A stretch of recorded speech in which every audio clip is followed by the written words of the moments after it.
9 at Radio Free America. This is Uncle Sam with music and the truth until dawn. Right now, I got a few words for some of our brothers and sisters in the occupied zone. The chair is against the wall. The chair is against the wall. John, with the wrong mustache. John, with the wrong mustache. It's 12 o'clock, Americans. Another day closer to victory. And for all of you out there on or behind the lines, this is your song.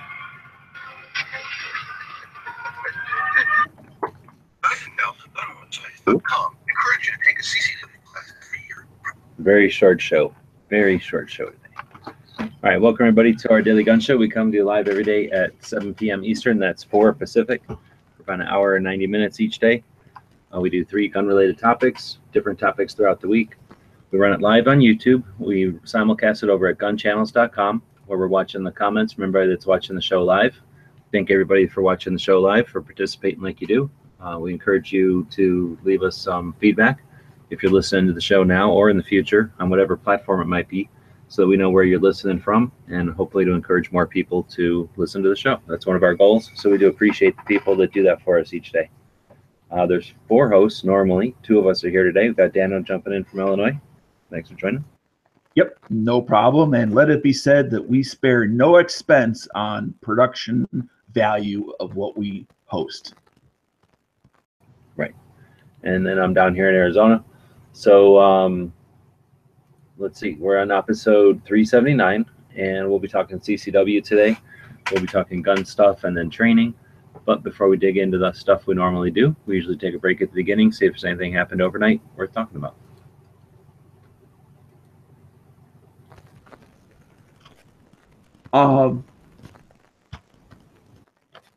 No.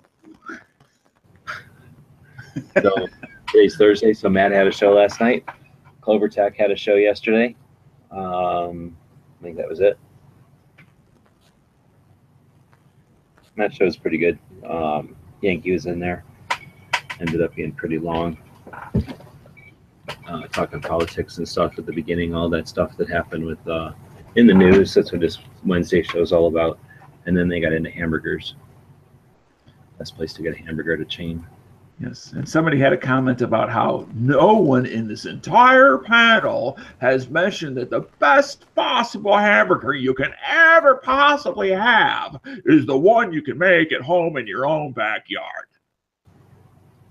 So Sound familiar? So I guess you listen to the chat. Just that one part. All right, and of course there was the early chat this morning. So thanks to the guys who host those. It's much better than listening to the radio or anything like that.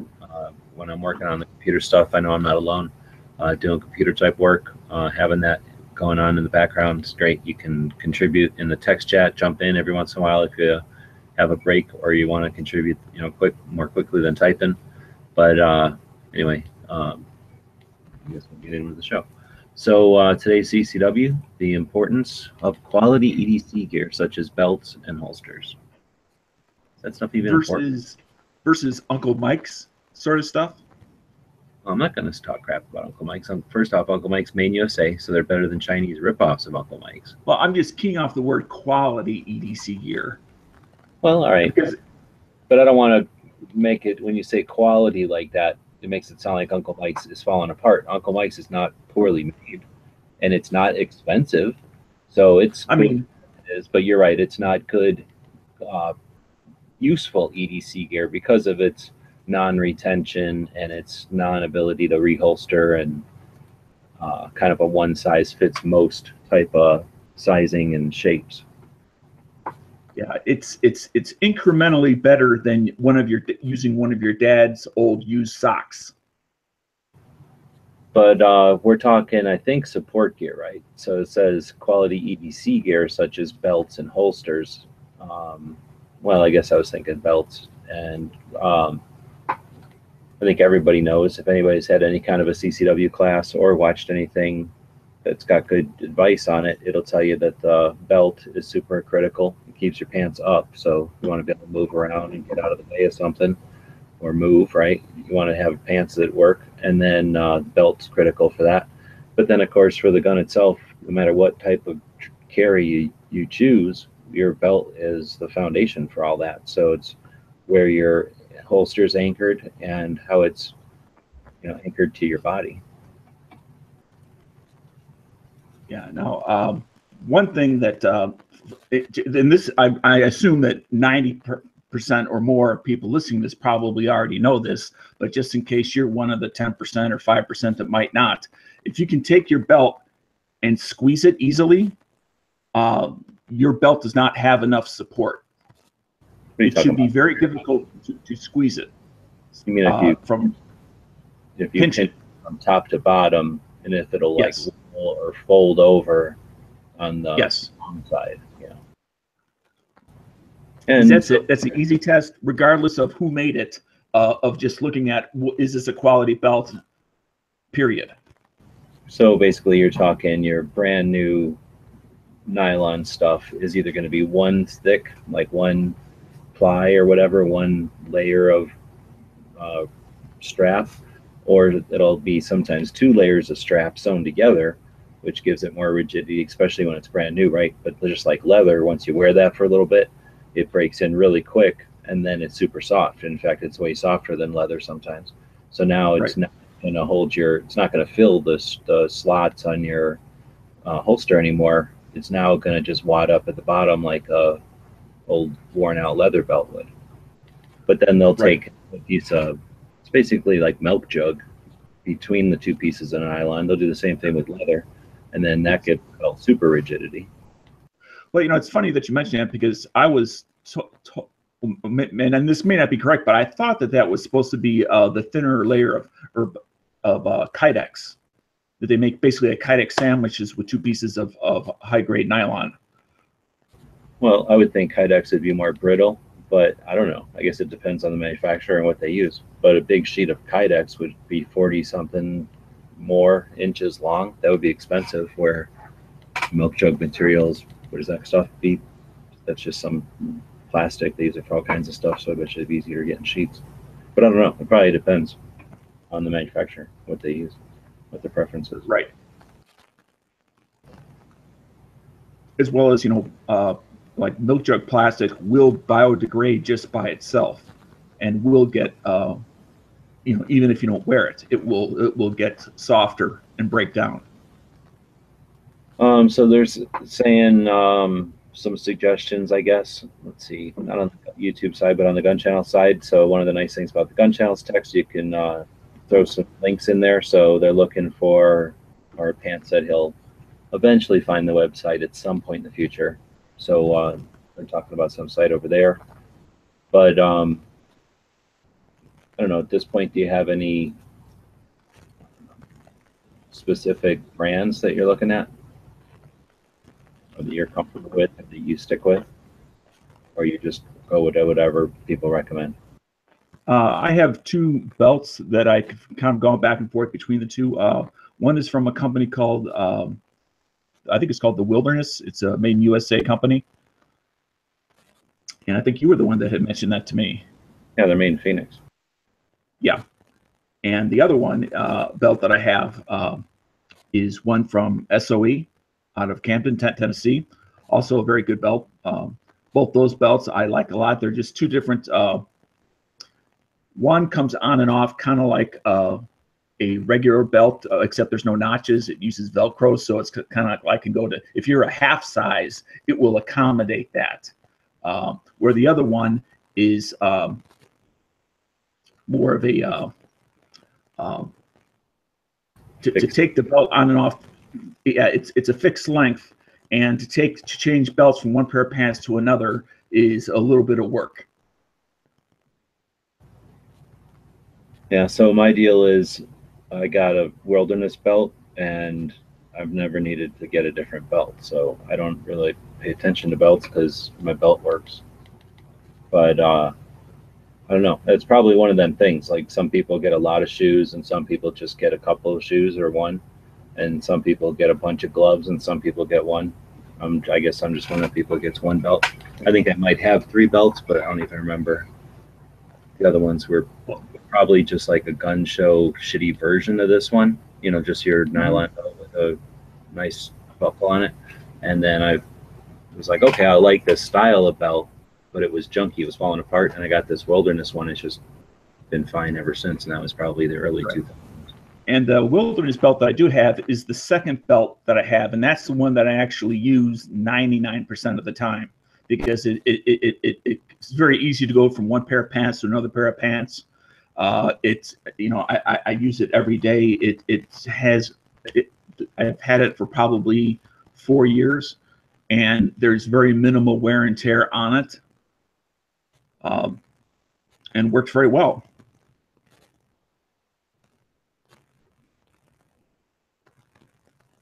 Now, I know they do sell different types of belts. So the Wilderness is not the brand name of a style. That's just the name of a company.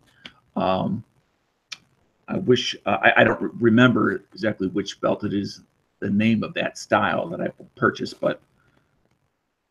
They have their instructor belt, I'm pretty sure is what they call it. The one with the belt buckle that has like the ability to put a carabiner on it. And I mainly use that to, like, if I got my dog on a leash or something, I can lock that leash to that carabiner real easy, or that carabiner to that belt buckle real easy. But I'm going to step away from the mic for a minute here. I just want to go check something out and be right back. Dano's going to go check that out. Looks like they're between $40 and $100 if you get the titanium buckle. My belt was more like $50. They just call it the original instructor belt. I threw a link in there. So then we're looking to see if anybody's got any suggestions. 511 Tactical is pretty good. So Ghost is saying. My problem with 511 is that they're made in Vietnam. But Ghost is saying that over there too. Blackhawk, also made in Vietnam, I believe. But let's find out. All right, I'm back. Dano is back now. Dano is back now. Yes, Dano is back now. I repeat. Yeah, it's a Wilderness belt. It does not have the make it model, but this is kind of one of those Kydex sandwiches, at least that's what I call it, type of belts. And it does have an area that if you wanted to hook something onto that belt, like your dog leash or something like that, you could do that. So at least if he yanks on it, he just yanks you by the waist rather than yanking your arm out of the socket, especially if you have a larger dog. Yeah, that's what I was just saying I do with mine, pretty much. Because I've tended to always have larger dogs.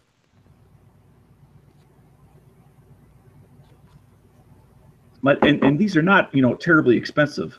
I don't remember the exact price, but I want to say it was, you know, maybe $35 or so, something like that. And for as many years as I have it, and it's in the same condition today as it was the day I received it. To me, that's fantastic. All right, so then we got a link over here to Hank's belts, 100-year belts. It's like big chunks of leather. So from what I understand about leather belts, it's all about getting it from the right part of the cow instead of just like, oh, this leather is easy to work with, or this leather holds, you know, the impression's good when you carve on it. Like they get it from the parts of the cow where it's strong and doesn't bend or whatever, you know, it stays strong after, or stays, I guess, rigid over time. And then the right type of critter too. I don't know if these are cow belts or what. But basically these just look like one thick piece of leather. At least the one they linked to here for $50. This is what I used to use when I was younger all the time, just as a belt.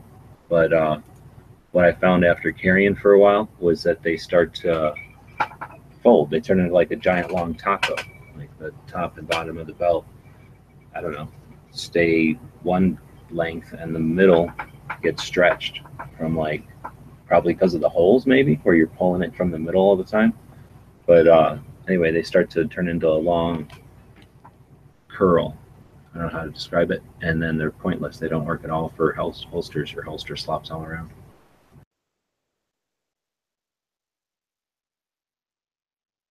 I don't know if Dan was saying stuff or not. I didn't realize I was talking and didn't have my microphone on. I have a different system today, but I'm screen sharing a picture of the belt that I was talking about, and I guess it's currently $55. Yeah, that's a ripoff, though. You can go straight to, I was just looking at the Wilderness site over here on my screen, and I'll screen share it. like $38. Right, and what I said before I turned my microphone on is this is just Midway. I'm sure it's available at other sites for a lower cost. Yeah, so here's the same belt. Oh wait, how much is it over there on Midway? 55. Okay, so it's 49 for the original instructor. So it's $5 cheaper over here. But you can get the frequent flyer one for only 38. It's a hot deal. And a multicam version of it for 53. Anyway, so that's the ones that we're using, I guess, and they're not sponsored. And the 1.5 inch is what's going to fit the vast majority of jeans, if that's what you typically wear a lot of. If you go to the 1 3/4, that's not going to fit most jeans.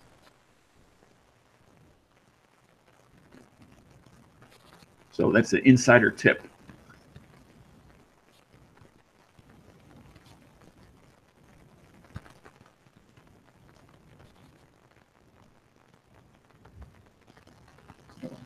All right. So Still then, there? Okay. Yeah.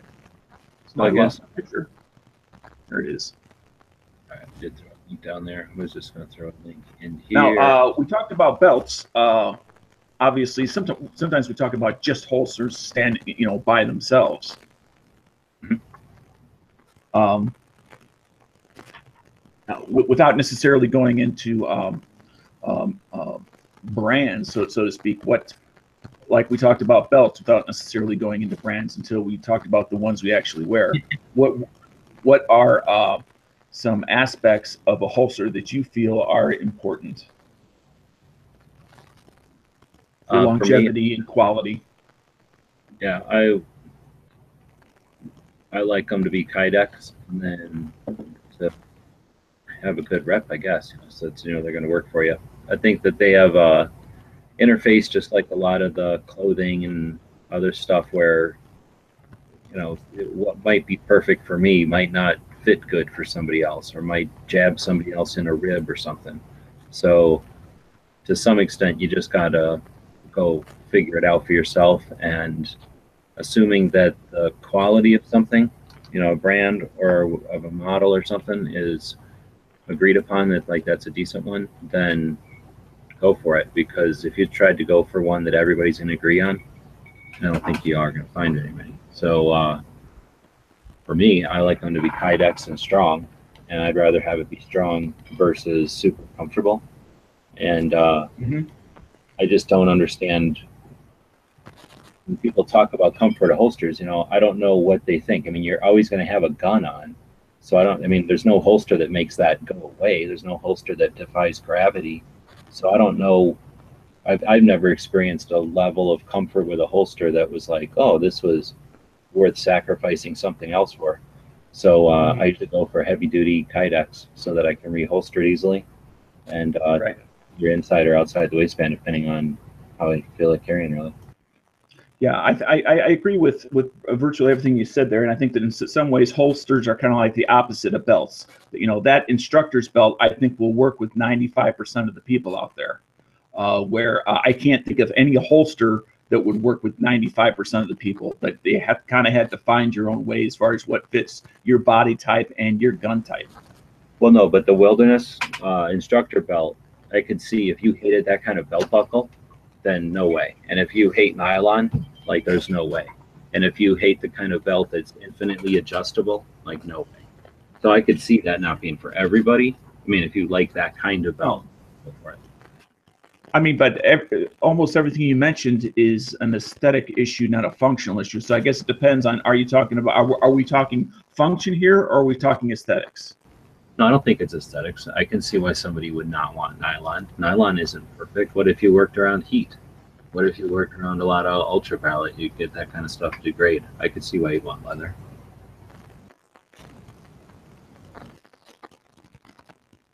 Okay. But anyhow, so but that's why I didn't say 100%, because you're right. There's always specialty circumstances that need specialty equipment. But so I go with a style, or I go with a company that's here in Tucson, where I met the guy, and we're both not little dudes. So he builds his holsters for not, dudes that are not little. that don't come from their belts and inwards. They go from their belts and go outwards. So he made an inside the waistband holster for me that's comfortable, and or that I had an outside the waistband, which that's not so much an issue since it's outside. And I just had a Blake deck that I bought, I don't know, a million years ago, and it's just always worked. Again, it's super strong, so it's just never failed, no matter how much I roll around on it or fall on it or anything. Mm-hmm.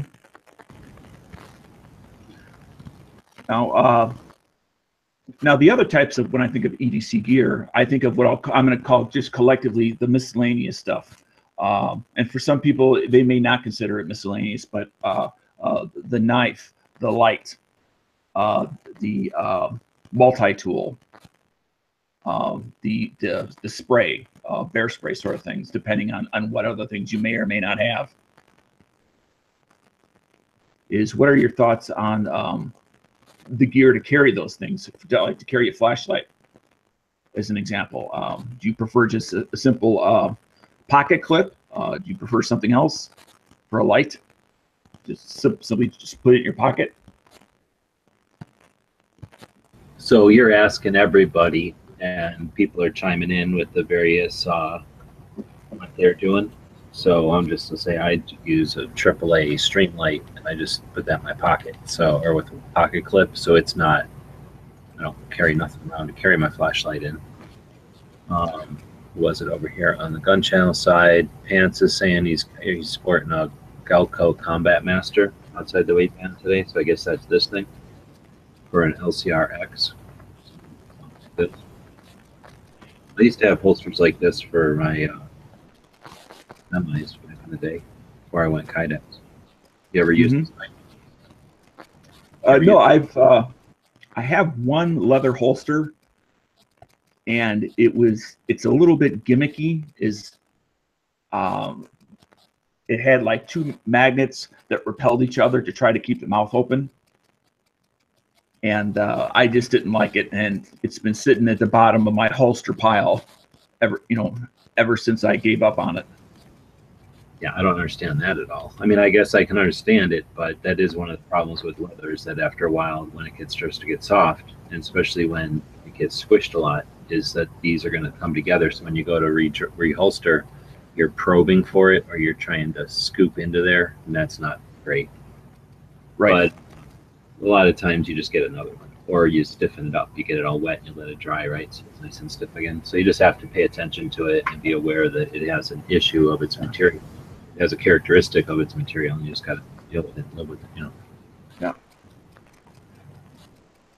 And for myself, I have a EDC vest that I use, but I also keep all sorts of other stuff. I keep my wallet, I keep my tire pressure gauge, because I do a lot of driving for people.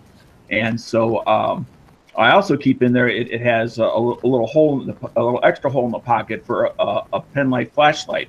And I have a stream light that gets a AA battery, 2 AA batteries that go in there, that fits in there. I also put my multi-tool in there. I have a small knife inside one of the other pockets.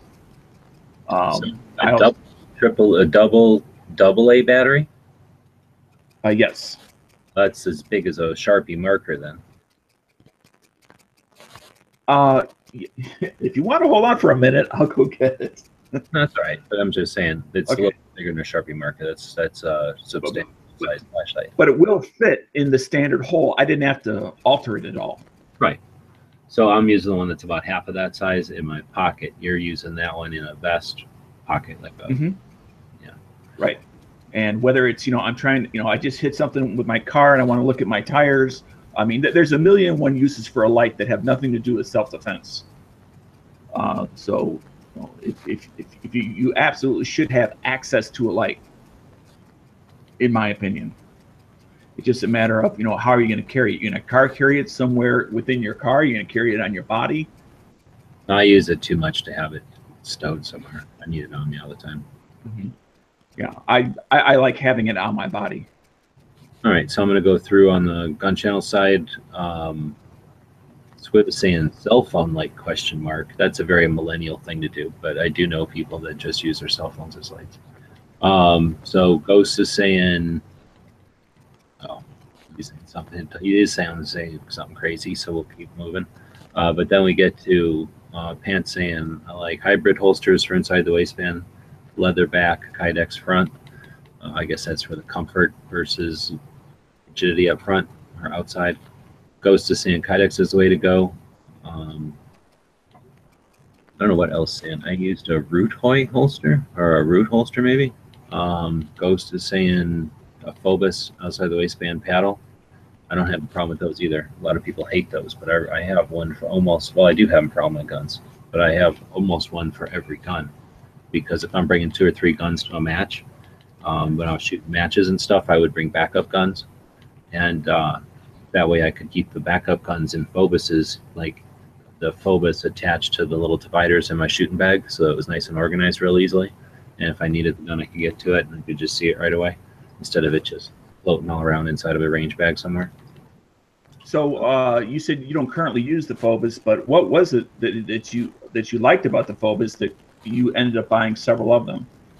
No, I don't ever wear the Phobos really, but if you, I like having them for my guns. It's like an accessory for my guns. So like I say, for if I'm carrying around to the range or whatever, it just helps me organize them, because then that way they each have their own little Phobos. You know how a Phobos is. It's like an injection molded plastic as opposed to Kydex, and it's formed for the gun, so it's got a bit of retention, and then it's a paddle which has a really good retention. So if you put that paddle into most range bags, because I have like little dividers for putting your ammo in little sections or whatever, you can clip that thing onto those internal segments of a range bag real easily.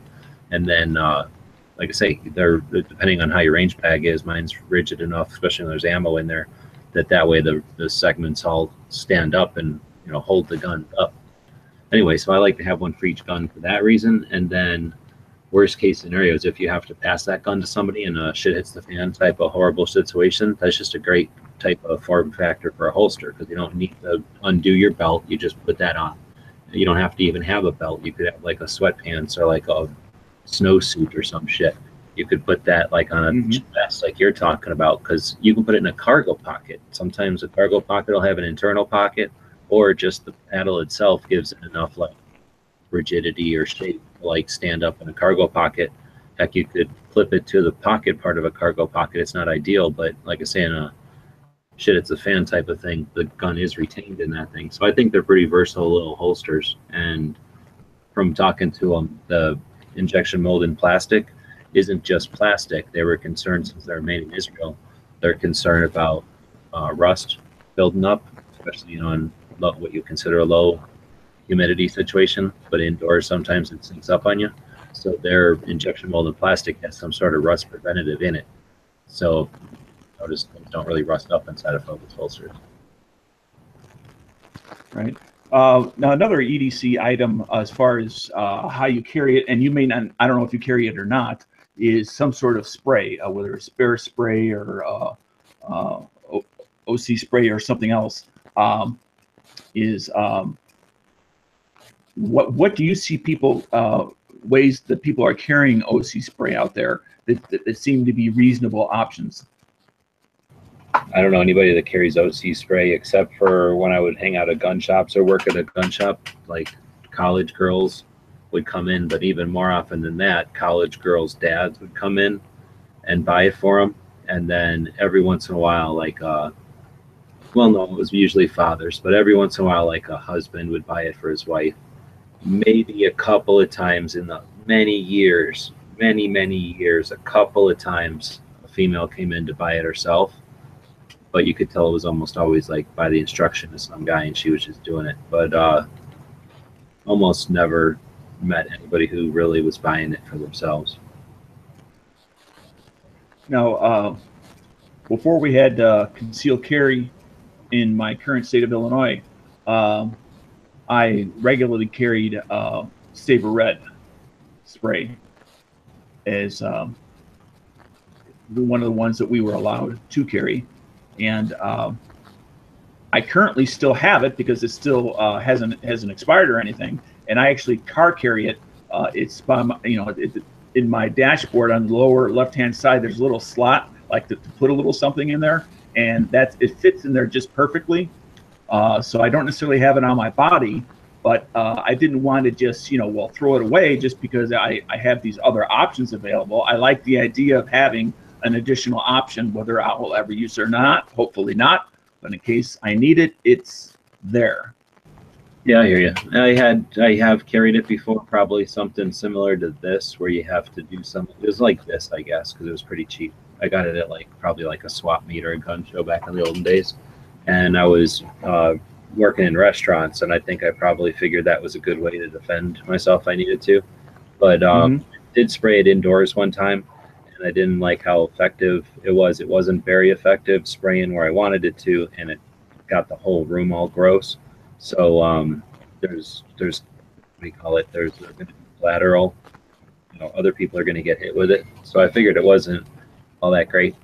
But since then, I do have it. I usually have it around. I usually try to keep it in a vehicle. What if a bear or a rabid dog or something? It will be effective. Right. It's a mammal. So I have something like this now, except the police officer version of it. Here it is. I have this thing now. So this thing, you have a plastic deal here that comes loose. This is the key that holds it from going off. And then down here is a hole. And then this is the trigger. So once you hold it like you would a pen, if you're going to jab somebody with a pen, or if you were going to hold a pen gun, and then you flip this off with your thumb that's the safety, you flip that off, and then you squirt here, and it's charged, it's pressurized, and it comes out the end here, so there's no guessing where it comes, and this is all metal. So if you needed to, you could use this as a defensive tool as well. You could jab somebody with the metal part. It's strong, and I find this to be the only one I would think about actually. Yeah. Because it's nice and clean. You can carry it a lot easier than most of the ones that are goopy and made out of plastic, or like fire extinguisher with a plastic top on it with a big goopy contraption. This thing is pretty easy to stow, and it's strong. So I know cops carry them and stuff because they don't leak. And then I think they don't leak really well, or they're pretty good at not leaking once you've used them. But most people I know, once you use one, you clean it off and you get a new cartridge for it, right? Right. Something I think that you mentioned a few minutes ago that I think is very critical, but I think most people probably never do, is take it out into an empty parking lot, go upwind, so there's some sort of breeze going along, and make sure there's no animals or people around, and actually discharge it so you understand exactly what kind of distance, what kind of spray it's going to cast. So you can, if you ever have to use it, you know exactly how it's going to work as well as what it's not going to do. Yeah, and I don't think people do that. Not enough. Ours was foam, and it was weak. It was like squirting a thing of shaving cream. Salt. Yeah. No, it's exactly. So it sputtered out. It didn't go very far, and it wasn't at all like a stream, like you'd expect, like a fire extinguisher or something good. Right. And I've seen videos of the water kind, the liquid, and it works way better. So I don't know what I was thinking with the foam. I think the guy at the gun show or whatever was saying, oh, this is better because then it won't, there's less spray getting out into the air, so less people are going to be affected by it. The foam sticks to wherever it's going, and that's who gets the brunt of it. But it got everywhere. But, because we talk about, firearms all the time here and taking it out to the range, and I don't think we would ever advocate, oh yeah, just shoot your gun once and you'll be good forever. And yet, how many of us have or know somebody that might have some sort of spray that had never sprayed it ever and have no idea how it actually performs.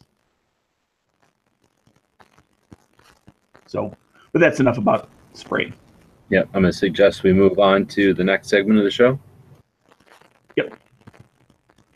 Which today, episode 379, will be gun stuff, places to collect old lead. And since Dano and I, neither one of us do that, we're going to be dependent on the people that are watching to throw out some ideas for that. So while we're getting everybody to do that, and we'll talk about someone over at Gun Channel. So every day between the first and second segment of the show, we like to feature one of the members over at Gun Channels. Gun Channels is a place we built a while back. It's a community focused on firearms. Lots of things to do over there and lots of people. So we got Bob today. So Biker Bob. whenever we built the place, we knew we wanted to build a place for people that were going to be doing gun-related stuff and people that like to watch grassroots, real deal stuff, not stuff just sponsored by somebody trying to sell you some crap. So, Bob ended up kind of being involved in the, I guess, collaborating with people creating stuff. So he would jump into the chats and be part of the live stuff. And then at some point, he'll tell you the story. He decided to get off his butt and drag his trailer down to the States and did that. And then hung out here for a year. And then he's done that now twice and planning on doing it, I think, the third year. So I think it's good inspiration for people that are sitting around wondering if it's worth doing stuff. He's not making a fortune or nothing. In fact, he's not making any money, but he's having a good time. And he's, meeting people and gives them something to literally shoot for, to drive towards.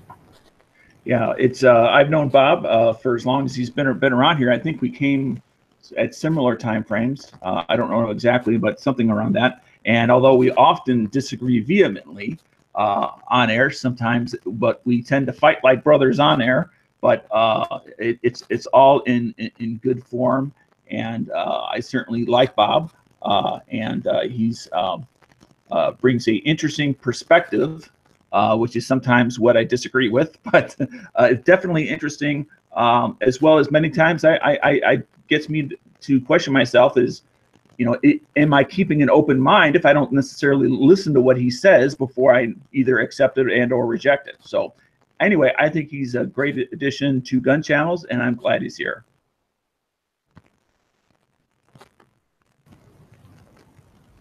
Damn it, I thought of something funny to do, but now I can't think of it. So I guess we'll keep moving on. So that'll take us to gun stuff. Places to collect old lead for reloading, reloaders, the first recyclers. So back in the day, it used to be go to parking lots and give your kids like what, a penny for every wheel weight they bring back, and then just set them loose, listen to the radio for a while, and then now I guess that's illegal. Not allowed to do that anymore. Yeah. That would highly encourage kids to go take them off of existing vehicles. And then all of a sudden wondering, why am I getting this shaking in the steering wheel all of a sudden? Here's some screwdrivers. Bring back as much lead as you can find in this parking lot. Exactly. Yeah, there's 400 cars. Here's 400 wheel weights. All right. No, there's probably more than one on each car. 16. That's true. That's true. So I guess, though, what used to be able to go to swap meets and things like that, buy stuff made out of lead, that's not a thing anymore. But back in the day, people used to make like little decorative crap out of lead. People would melt that down.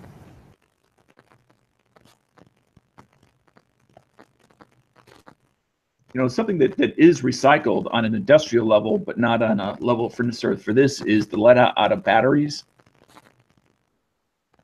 And I just assume that's the hassle of dealing with the acid. And then you've got to deal with the way.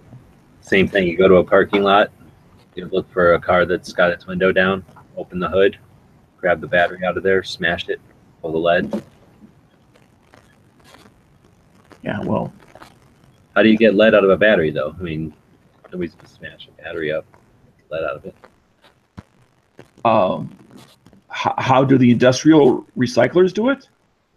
Well, no, but I'm talking, and we're talking. I didn't think we're talking industrial recyclers. We're talking about how do we get the lead out of one? We're not getting lead out of a battery, are we? No, and that's and again, I said that's because I assume that the hassle of dealing with the acid. Well, you have to have an area to contain it and then safely dispose of it, which is not an easy thing to do for a garage level project. And yeah, from what I understand, a lot of times the lead is a ribbon of lead. It isn't just a big chunk of lead in there. Maybe all the plates in the battery are made of lead. Well, in a car. What I'm talking yeah, about. that's what I'm referring to. I'm referring to automotive batteries. Okay. I mean, so that you can get pounds and pounds of lead. So ounces. Cycle Camp is saying that he just has his kid take it out of the backstops when he's reset the targets at the range.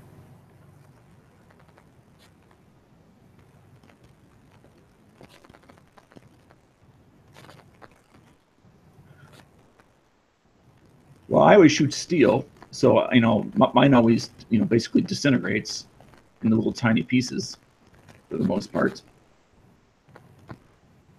And that's interesting. So I was actually just posting a video about one of the places I visited when I went up to the Red Dawn filming locations last week, and it's one of they claim to be the first lead-free range in Arizona, and that's an indoor range, and they use the fragmented copper projectiles, so they're designed to hit the steel or the backdrop and just disintegrate into powder, lose all their energy.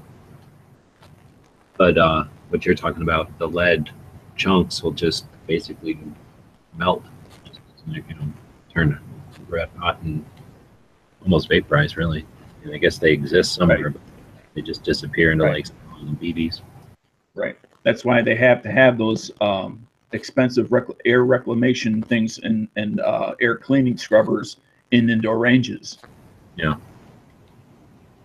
I mean, I don't think the entire bullet turns into a gas, but it certainly blows it into small chunks that probably stay airborne. Mm-hmm. Right.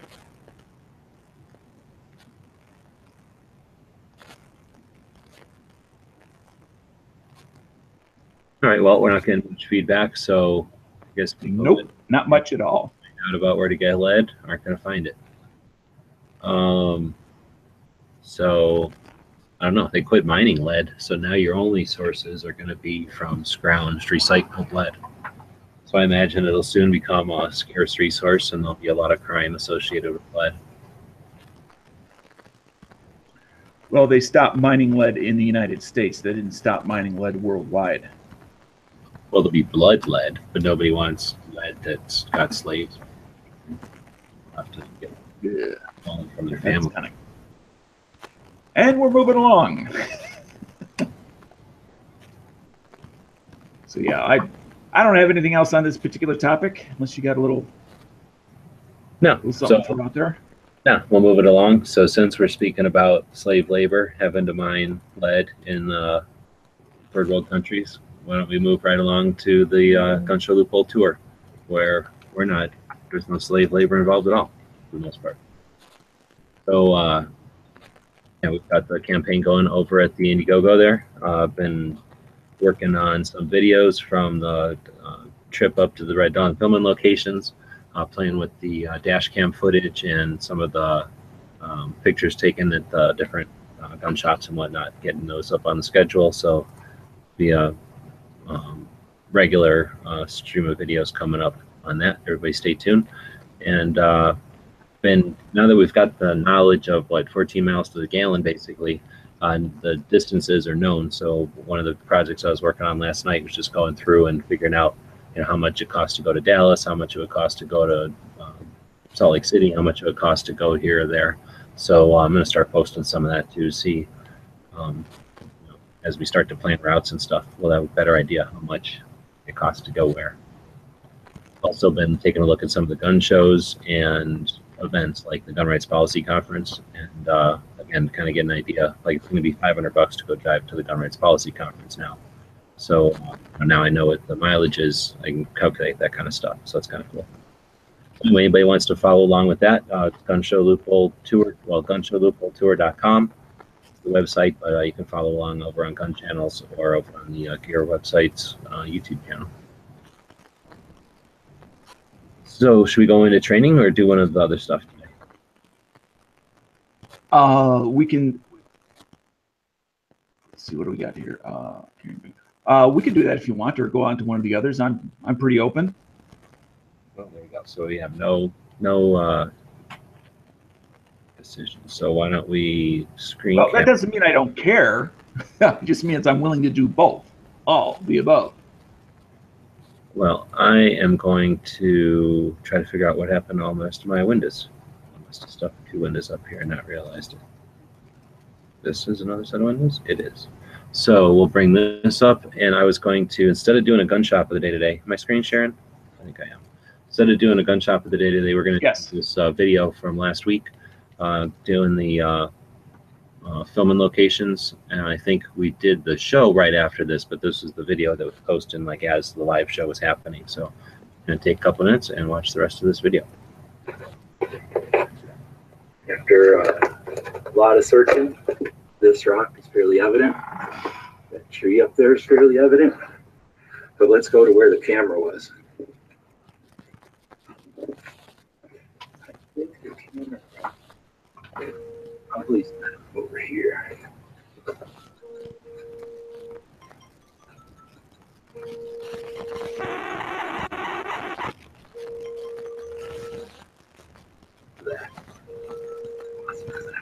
I think he'd be standing right around there if I remember correctly.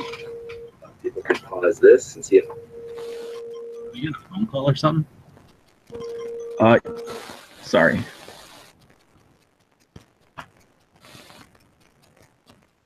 He was getting a phone call. Red Dawn. I forgot my mic was hot. So here's the picture. Let's try to find a picture of it zoomed out. Come on, there's no zoomed out ones.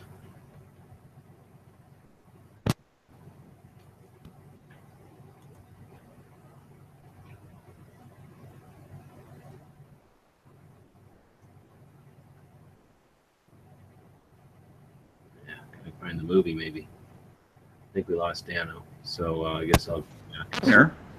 I just turned my microphone off. Let me go back to that one. Yeah.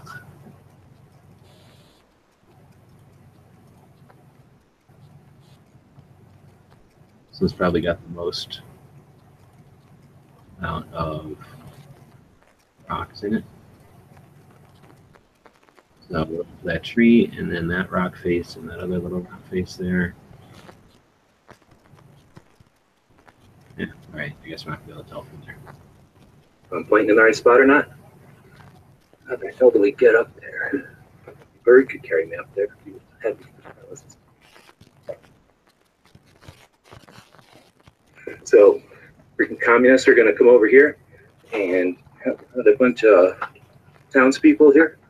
That's the scenery that we see in the background. Ready, aim, fire. Before they could say fire, boom, boom, boom, boom. RPK rounds come down from the chicks.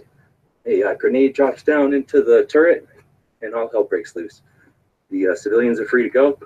Aardvark rejoices by holding his AK in the air and shouting Wolverines. Very cool. So, not telling anybody where it is. It took me and Smeggy about a night to figure it out online. It takes a few hours to drive out here, but it's worth it. Very cool.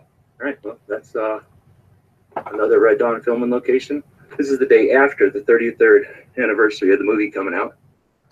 And cool.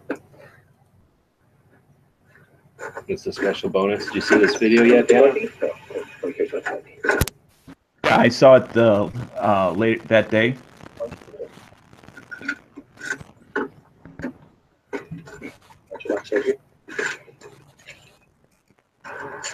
That guy probably doesn't even know he's driving past the best filming locations ever. Oh, look at this.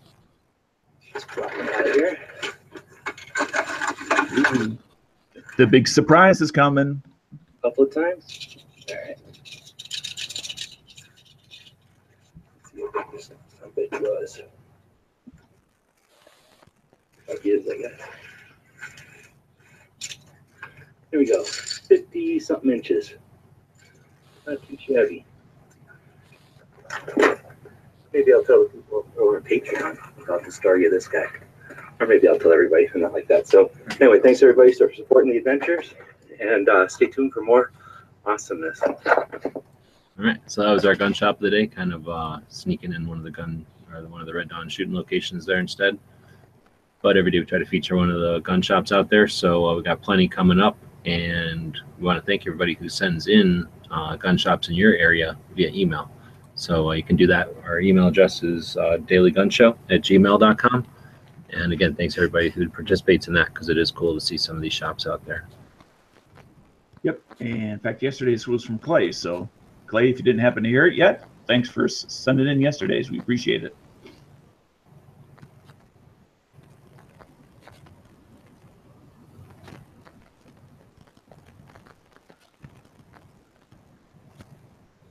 All right. So, anyway, yeah, we pulled the snake out live from that chat that day, but in case anybody missed it or whatever, yeah, we'll be talking about it on a Patreon chat coming up here.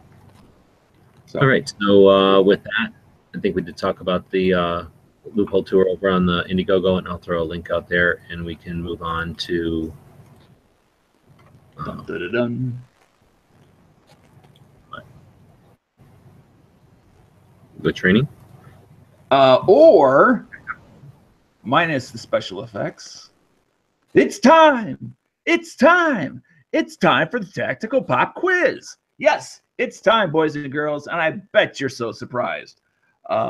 Since I only have one assistant, I'm going to assume that Mr. G. Webbs is going to help me out today on finding the winner in today's quiz. I hope. Okay. All right. Have you seen the answer? Yeah. Okay. The question is going to be very simple. I'm going to share the screen in a moment, but I'm going to give you the question ahead of time, and then I'm going to show you a picture. Question is, name this pistol. Make and model. Make and model of this pistol. Okay. Some of you may get it very quick. Some maybe not.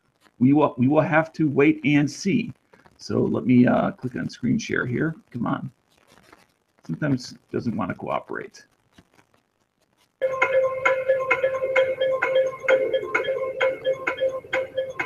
What are you doing there?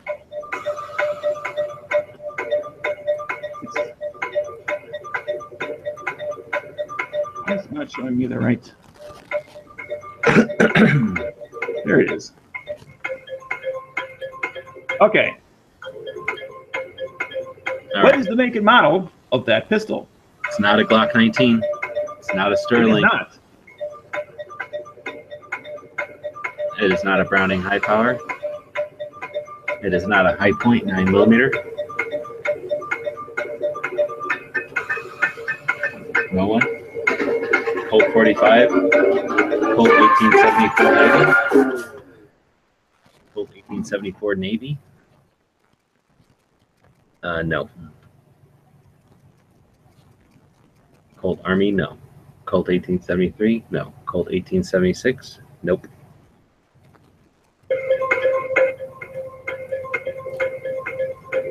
Well, I'll tell you what, I'll zoom in just a little bit.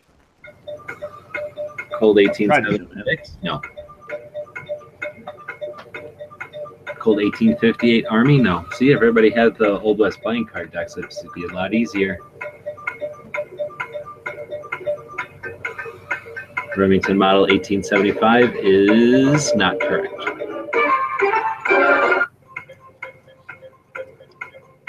And this was a previous pick on one of Bob's gun of the days in the past. It is not the Walker, although that's just the common name for a different one. Taylor, no. Old ass gun, it is. It's not the correct name of it. I don't know how many times we're going to keep going. We're getting closer. Well, yeah, it is a Colt. So I'll give everybody that. It is a Colt. A Colt what?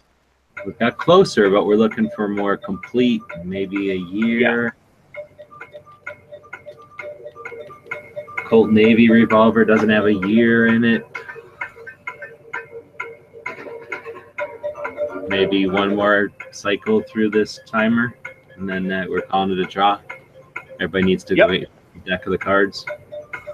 Quick, sooner. Absolutely. Almost. He's got moments left. Moments. 1851 Navy. Close, but no cigar. 1852 Navy. No. All right. I'm afraid. Go ahead. Stop the timer unless we got a winner. Nope. No winners. I'm going to call this a draw. Should I go ahead and let them know what it is, or just put it back in the basket? I'll let you know what it is. If you tell them then you're going to get all the feedback. You're going to get all kinds of uproar. You're right. It is what it is because you just saw it. So, Never mind. Am I an idiot or what? Well, So yes, I know. I know I am. You don't have to agree with me. with that, we will say it's not always a sure thing. This isn't a bunch of snowflakes where everybody wins. Sometimes nobody wins. If y'all ain't good enough, if y'all ain't up to Dano standards, it's not that you have to be up to your own standards, your mom's standards. You have to be up to Dano standards to win. Yeah. I don't believe in attendance awards just for showing up. Now, I may show you the reason why you lost accidentally, but that will be for another day. So congratulations to the guy who created the tactical pop quiz on finally beating the audience to a question that they could not answer. And with that, we'll move on. And that'll take us to gun history. So there is some gun history today. Let's see. Looking through the list here, I know that Henry had talked about a bunch of things today. You know who was born today in 1786? Davy Crockett. Holy cow. It's kind of cool. Mae West was also born today in 1892. Davy Crockett was a man, was a big man.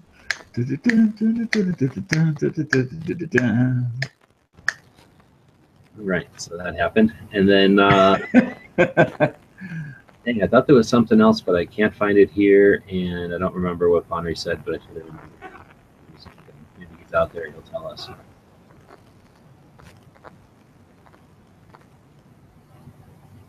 All right, so definitely having some repercussions happening in some discontent in the chats. So on which side? Because I looked on the gun channel side, and I didn't see anything even close, even after I gave them the manufacturer. There was some closeness, but all right. So Cycle Camp saying he'd rather hang out with Mae West than Davy Crockett. I don't know.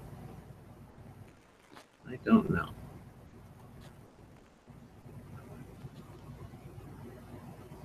Mae So I West guess and we're going Davy into Crockett. never did do training, so we'll go to the training topic. Carrying a backup gun. So there's out here in Tucson, we may or may not be known for our more practical shooting events than our competitiveness of them. So I don't know if they're still doing it, but back when I was shooting more often than not, up at the Pima Pistol Club, which is the one on the north side that Forgotten Weapons guys and in-range guys go up and shoot at all the time, they had a match called the Bug backup gun match, and it was all just from your pocket, and it was whatever your backup gun was. And Jake ran that one, and I think Scott started it like a lot of them, but then Jake took it over, and I think that's how it went. Anyway, it was pretty interesting. I only shot it a few times because it was such a pain to get up there every weekend. That was like 2 weekends a month then going up there for that one, but it was worth taking. So anyway, that was an opportunity to go through stages, you know, set up with the intent of challenging your either ability or tactics with the backup gun specifically. But that was a rare opportunity, I think. But does anybody try to create that, you know, do that at the range or something?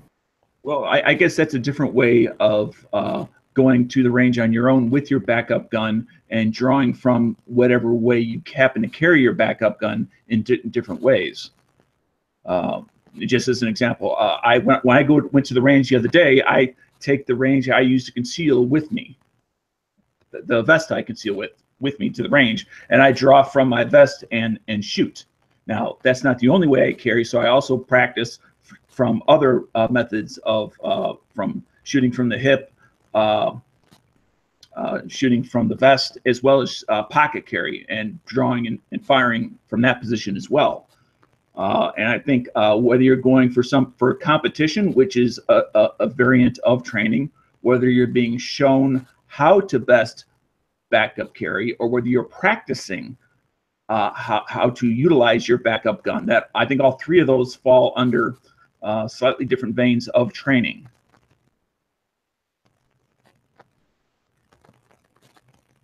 And which is why I practice the 3 different ways that I carry every time I go to the range.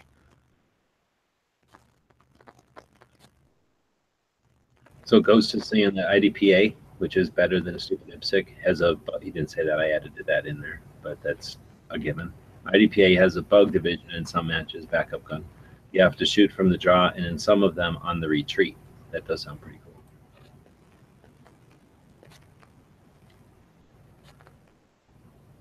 Yeah, you know, again, I don't have any experience in the competition aspect of it, but I have I have my own steel targets, as well as my range has some steel targets, and I incorporate most of those aspects in my training when I go out there. I don't just stand there at a line, count off so many paces, and stand in one spot and just, you know, pow, pow, pow. I actually practice shooting on the move, moving forward, moving backwards, moving sideways, moving away, moving at different targets, making sure that after I shoot, I'm spot checking, you know, my 6 behind me before I swing back around and verify nothing else is happening in front of me.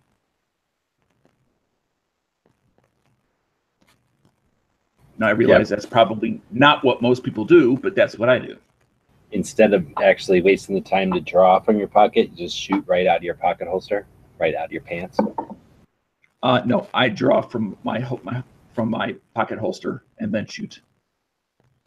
But it's something, as I switch from one mode for another, something that I've always done for safety purposes is I intentionally, the first 3 times I draw from any position I'm about to practice, the first 3 times I intentionally go very slow, like, you know, position 1, position 2, position 3, fire, sort of a thing, just to make sure that I've got that rhythm down, because of the dangers that are inherently involved in practicing with firearms.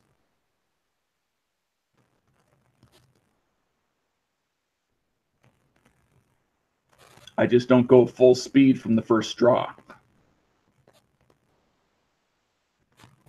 So does everybody who carries a backup gun consistently carry it in the same place, or do then you incorporate your various backup guns with you at the range so that you're practicing the various backup methods, you know, on different range visits?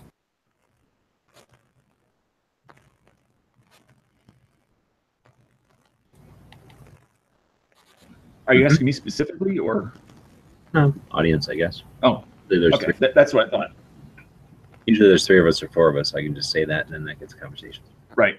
I just don't want to turn it into an interview. All right, well, we are getting some feedback from the audience, which is appreciated, but it is going slow since pretty much, I don't know if we're going to come up with anything mind-altering about backup guns. A lot of ranges don't allow you to draw from a pocket or something, so that's always difficult. That's where maybe them lasers, something like that for home dry practice could help. But my own 2 cents on that topic is that, you know, if you're going to carry either from an unusual carry position or a backup gun, is you must, you know, whether even if it's not as often as you would like, you must find some place that will allow you to draw and shoot. Otherwise, you have no reason to have any confidence in your abilities.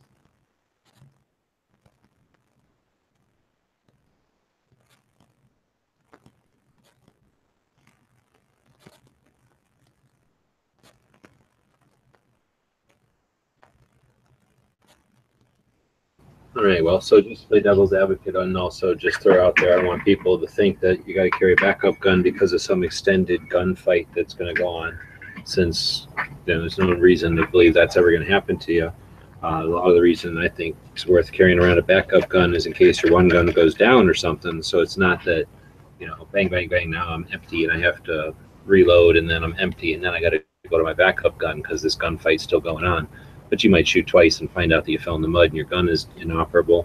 So now you're drawing that backup gun as your main defense. But the other thing is that you just want to get used to carrying it around in case you got to give it to somebody. You know, if your significant other or your friend isn't carrying that day, and you need to pass a gun to them so that they can split and take the kids somewhere, or any number of crazy potentialities, then just having it around is worth I don't know, keeping in mind. And a lot of people disregard it because they're like, oh, I'm not going to get into a gunfight, let alone an extended gunfight where I need 2 guns.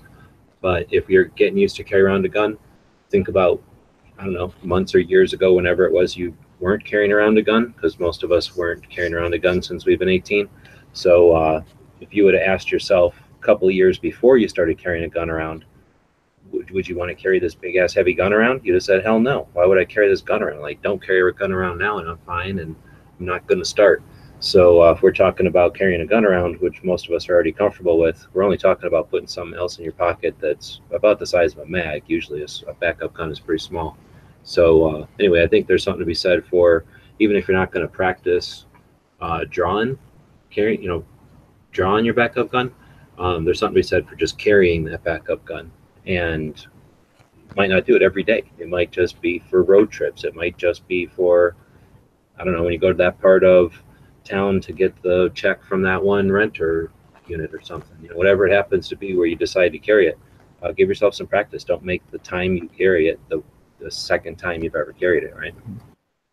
Yeah, one log I'd like to throw on the fire on this issue is because of what I do to make money and so forth is I don't know what position I will physically be in if I ever need to draw, which is the other advantage I like to have of not only having a firearm on my hip, but also having one, in a vest or from a chest carry type of position, is that gives me alternatives to draw rather than just that one that suddenly may be restricted by a seatbelt or may be restricted by something else.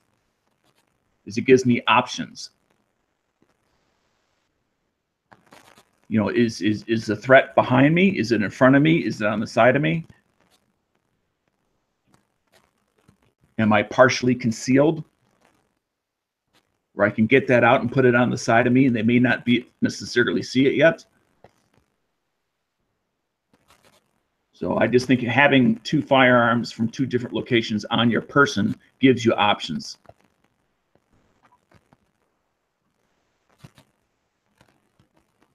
Because I'm not concerned about, running into 10 guys. That's not what I'm thinking. I'm thinking it may be, quicker and more efficient because I'm outside my car to draw from my hip. Or if it's inside my car, it may be more efficient and as far as time's concerned to draw from my vest. And that's why I carry from both. So Ghost is asking on the gun channel side, does anyone carry on the ankle, or is that a thing of the past? I think the ankle carry is definitely still a viable option. Maybe not for everybody, but Dan, I think we were just talking about in a vehicle. But if you're sitting in an office or something, where I know people that work in offices where they can't wear like a cover shirt or whatever, like a jacket, they're taking their jackets off or something when they're sitting in an office. So anyway, it doesn't work for them to carry around the belt, around the waistline, and for whatever reason to be discreet or something. And obviously in an office, again, it's probably the lack of any amount of threat really. But it's that kind of thing where you want it for your car, and if you happen to go somewhere at lunch or whatever, you never know. So I know people carry ankle that way, and then back up for sure, because 38 or something on the ankle, it disappears. You don't even know it's there. Little ones, little J-frames. Right. And then again, and he couldn't reach his ankles. But again, if you're already sitting there, if you're already in a position where your ankle is closer than getting around to your hip, then it's those situations where it might be better for you. Maybe on a bike, motorcycle, horse, goat, your bike.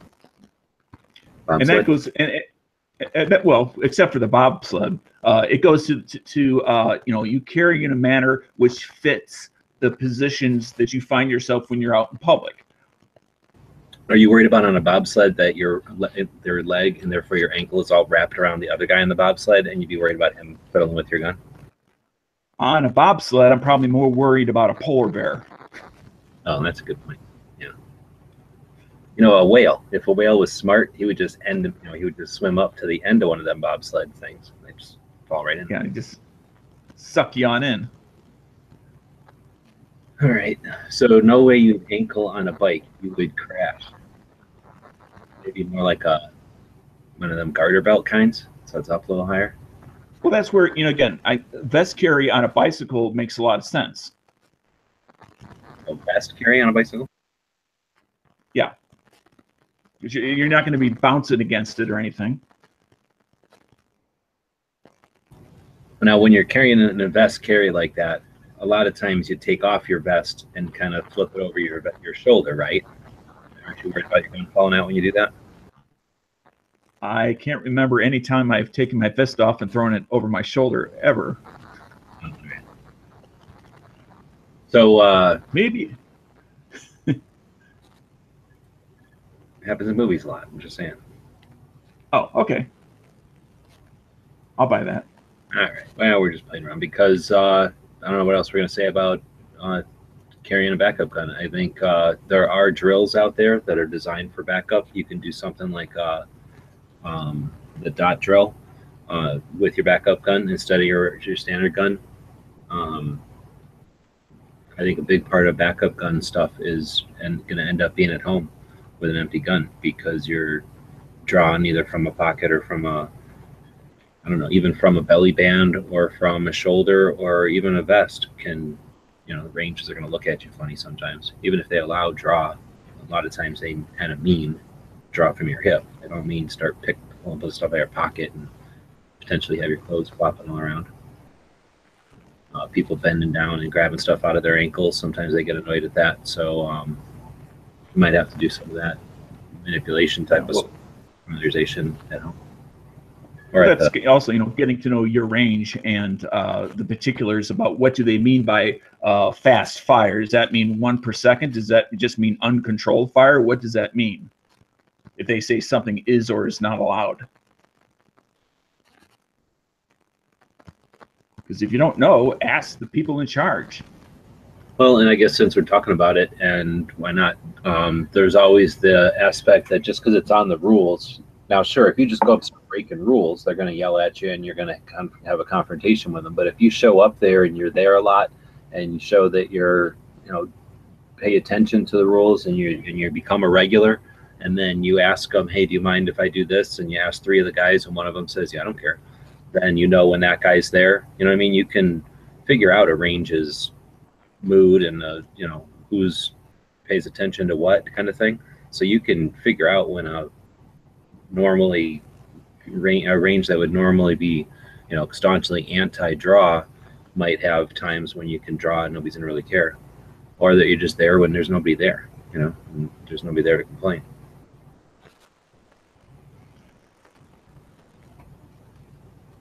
Yep. All right. So with that, I guess. Well, we were kind of talking more training than modes of carry, but they're talking about different modes of carry on the Gunshow on the YouTube side. Oh, I see. Saying vest or shoulder as far as on a bicycle. Right. Okay. Well, I don't drive a bicycle right now, so I don't know. I guess. Speaking of vest or, I'm sure he'll be back in just a moment. But speaking of vest or holster carry from a shoulder vest, I think, there he's back. But from my own experience, they're very, very similar. It's just one is attached to the outer garment, one is attached to you. But as far as the method of draw and presenting the weapon out, it's very, very similar. What do you think, G-Webs? You're talking about the difference between a vest and a shoulder holster? Yes. As far as the method of draw, they have some similarities. Yeah, I'm going to throw belly band in there also, and then say I don't like any of them really, but maybe on a boat or on horseback or snowmobile or something, I might change my mind. But then I would do the old World War II pilot style shoulder holster and not a concealable type of shoulder holster. But my problem with the vest is it flops all around, and that's just not conducive to being able to get it. If you need it and you're flopping all around and your vest isn't attached to you as tight, which I'm sure it isn't, then it's flopping all around. You're fighting. You have to go find that thing. You're searching for your gun. I don't like that. The shoulder holster. Well, I can. Well, I guess you can, in a situation, you can pinch it with your other arm or something, but that's perfect situation.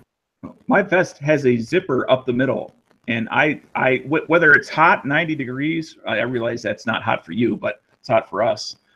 Every time I get out of my vehicle, I zip the bottom 2 inches to keep the vest taut for that exact reason. Well, that's fine, but then how do you know you're in a gunfight? Maybe it's because you're waking up with the stars where you got clunked in the back of the head with a 2x4, and now your vest is all askew and you're laying on your gun because it's not attached to you and it's flopping all around. So I could say the same thing for I'm laying on my side because I just got hit in the head by something. Now I'm laying on the side of my gun.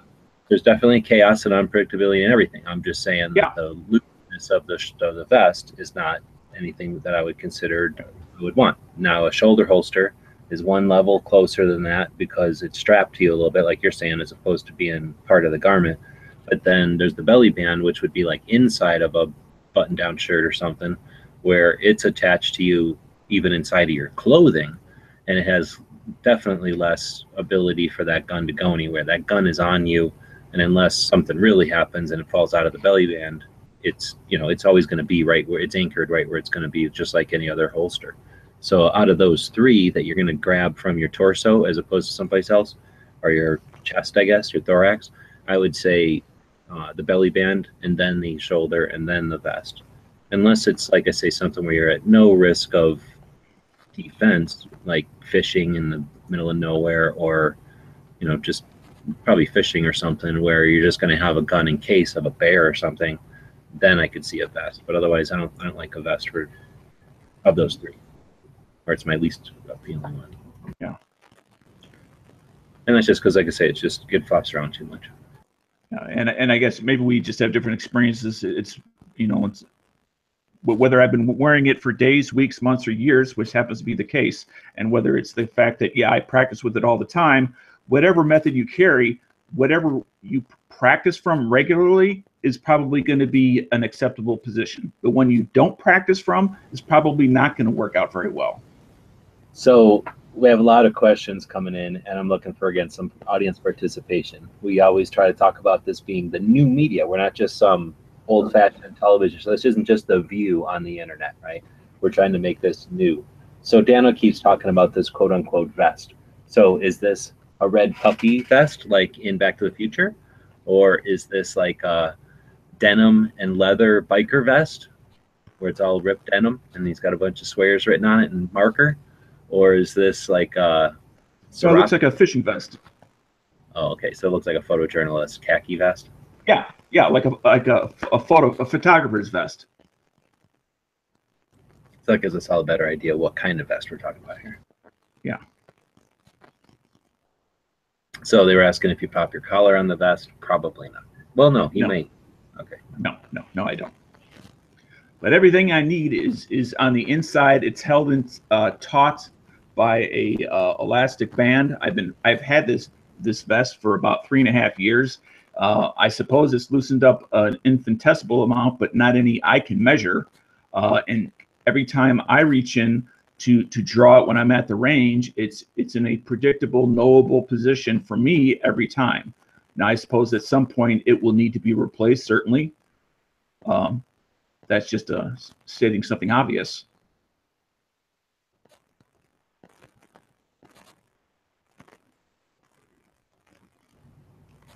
All right. Well, I think we probably could talk about vests sometime because it is kind of interesting to talk about the different, not just for the gun side of it. Like I say, I'm not a big fan of the gun stuff, but the vests themselves are super useful for fishing or just anything, hiking and whatnot.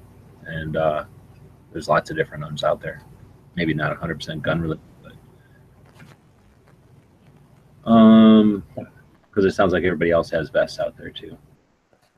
Because on the inside there's place, and of course it's set up to be ambi holsters for both left and right and righties, and down again on the inside, on towards just underneath that is a place for your backup magazines. Mine are all for like fishing, or I guess kind of hunting. I guess it's hard to know. They're short, which I would normally think of for fishing, so you don't get them wet. But then they all have the big pocket in the back, and you don't really stick your fish in the back. I think of sticking my birds in the back. So, and one of them definitely has shotgun little pouches on it, and they both have a little thing for fish hooks. So I'm not sure what mine are for, or if they're kind of supposed to be for everything. But yours is like more like a photograph vest, where it's more like a giant jacket. It just doesn't have arms. Okay. Correct.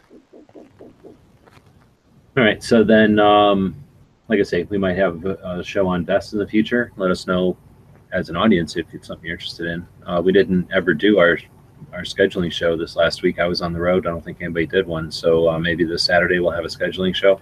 So everybody's schedule works out. And then if everyone's schedule works, we will schedule the show. And then you have a chance to throw some feedback in on the vest topic there. I think with that, though, we've pretty much wrapped up this show. We're running pretty longer than I thought we would. So thanks, everybody, for keeping the conversation going out on the other side of the microphone, on the speaker side. We do appreciate that. It is what makes this show what it is. We're out there doing our thing, and sometimes it gets pretty frustrating when it doesn't have much growth, but it is interesting to see, or it is encouraging to have people out there offering feedback out. Letting us know you're out there. So with that, I think we will say we'll see you tomorrow. Where did I put my spreadsheet? We'll see you tomorrow for episode 380. Wait, no, it's tomorrow Friday already? It is. For episode 380, It'll be gun tech. We'll be cleaning gun cleaning stuff will be our subject. The gun biz, helping first-time buyers, and then talking to police after guns are stolen. So hopefully nobody has to deal with that ever, but we might as well talk about it. Of course, all of our daily stuff as well. You can always participate in that by emailing us at dailygunshow@gmail.com. Let's see, tomorrow's Friday, so Jimmy James will be doing early watch. So starting in the morning all the way through up until our show starts for hours, 6 or 8 hours. He'll be doing a long format show. It's semi-formatted, but also open, so anybody that wants to can jump in and be part of that show. It's a heck of a lot of fun to listen to. Much better than any kind of radio or anything else you might hear out there. After that, let's see, today is Thursday, so we'll see quite a few things happening today. We've got Clover Tack. We'll be doing a show later. Coming back from that late show will be probably Yankee and Matt each doing some sort of individual show. And then Tack Daddy does his Gun News Weekly or whatever it's been rebranded to, I think. And then, what was I going to say? There was something else. Tomorrow, Matt is doing a special out of nowhere Robotech chat. So there was some question before about if he's moving it to Friday. He is, so that Pink can join them. And Pink and Heavy and Matt and others, like Travis, will be chatting about that Robotech cartoon that they like to nerd out about. All right. Anything else? I think that's it. And we'll say thanks for listening to our show. We'll see you back here at 7 p.m. tomorrow. All right. We like to end every show with the quote. And today we have one from that famous person known as Anonymous. And it is as follows. No law ever prevented a crime. And with that, I want to thank you, and please be prepared. The guys and gals of GunWebsites.com encourage you to take a CCW class every year, practice at least once a month, and carry every day. Thanks for watching GunWebsites.com.